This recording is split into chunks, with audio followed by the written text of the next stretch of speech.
नमस्कार दोस्तों, आप सभी का स्वागत है आज की इस बड़ी खबर में। जी हां दोस्तों, आप लोगों को बता दें खेसारी लाल यादव के स्टेज शो में जो भीड़ था उसको तो आप लोगों ने देखा ही होगा। जी हां दोस्तों, और आप लोगों को बता दें वो भीड़ कोई फ्री का भीड़ नहीं था। जी हां दोस्तों, सभी लोग पैसा देकर खेसारी लाल यादव को देखने के लिए आए हुए थे, वो भी 500 1000 रुपया। जी हाँ दोस्तों, आप लोग को बता दें 500 और 1000 का टिकट लोग कटा कर खेसारी लाल यादव को देखने आए थे, वो भी हजारों की संख्या में।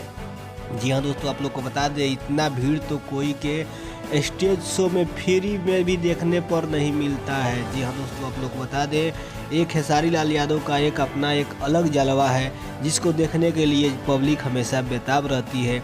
और ये पब्लिक का प्यार है खेसारी लाल यादव के लिए, जो कि इतना रुपया लगाकर लोग देखने पहुंचे हुए थे देश के कोने कोने से। जी हाँ दोस्तों, ये सब जनता का प्यार है खेसारी लाल यादव के प्रति, जो कि इतनी भीड़ में खेसारी लाल यादव को भी देखने पहुंचे हुए थे लोग, वो भी 500 1000 का टिकट कटाकर। जी हाँ दोस्तों, खेसारी लाल यादव का भोजपुरी इंडस्ट्री में सबसे बड़ा फैंस फॉलोइंग है। तो नमस्कार, आज के इस वीडियो में इतना ही। अगर वीडियो अच्छा लगा हो तो शेयर लाइक जरूर कर दीजिए।